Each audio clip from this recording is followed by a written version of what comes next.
a lot of the Republican appointed justices earlier in their careers wrote about the importance of the separation of powers and the importance of keeping the president away from appropriations and keeping the power of the purse vested in Congress. But this Supreme Court has entirely abandoned that principle time and time again. This Supreme Court has allowed Trump to refuse to spend money that Congress explicitly appropriated for certain purposes, to just pocket veto or pocket rescind billions and billions of dollars in cash that Congress said must be spent for X, Y, and Z reasons. And that is just impossible to square with what these justices have claimed to believe in the past. That feels to me like these justices saying, we kind of want to make Trump a king, and this is what he demands, control over the fisc, and so we're just going to give it to him. Well, I can't imagine a better time to be someone whose beat is the law than right now, where every day there are things for you to report on and to analyze. So what is it like? You know, you've been doing this work for nearly a decade, and to now see this kind of flow of news to be reporting on. What's that like in your position? So look, it's changed a lot. Like I said, unfortunately, a lot of what I'm writing about now is covering threats to the rule of law, covering the Supreme Court's ongoing shift to the right, the conservative supermajorities, destruction of longstanding precedent and personal freedoms, and the sort of magnification of lower courts through the influence of Donald Trump's many, many appointees. So it's very different from when I started, which was an era when Justice Anthony Kennedy sat at the center of the court. And even though Kennedy was conservative in most ways, he did have a kind of libertarian streak. And so he gave us decisions like Obergefell, which enshrined a right to same-sex marriage under the Constitution, and Whole Woman's Health versus Hellerstedt, which continued protections for the right to choose. Those kind of rulings just don't come from the Supreme Court anymore.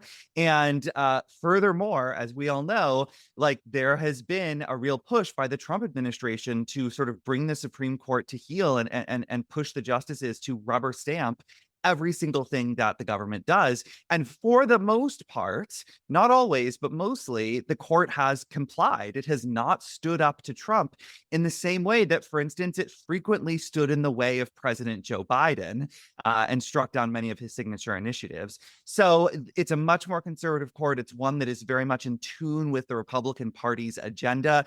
And the question is, you know, with the Republicans in control of the executive branch and a very pliant Congress, can the judiciary survive as an independent branch, or are we going to see it mostly fold into the executive branch and become sort of an outpost of Donald Trump's empire?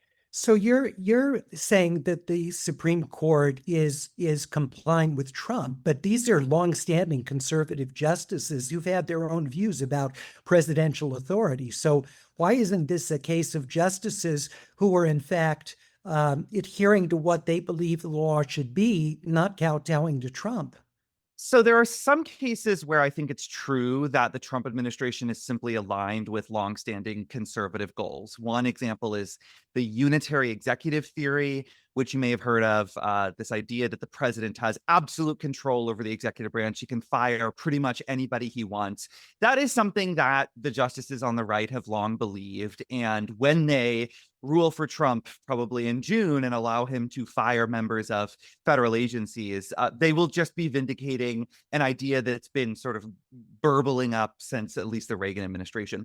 But there are other areas where I really do think that the Republican appointed justices are shifting their views or reformulating their views to align with what Donald Trump wants. And there are some really clear examples involving the separation of powers, the idea that there needs to be independence between the legislative, executive, and judicial branch. I mean, a bedrock idea of the separation of powers in our nation is that Congress has control of the purse. You learn this in 8th grade civics. I'm sure it sounds familiar to everyone. The Constitution gives Congress power over appropriations. It does not give the president that power. In fact, it instructs the president to faithfully execute the appropriations that Congress passes. And that is because the framers were very afraid of a king. They did not want to replicate the monarchy that they had just, battled off.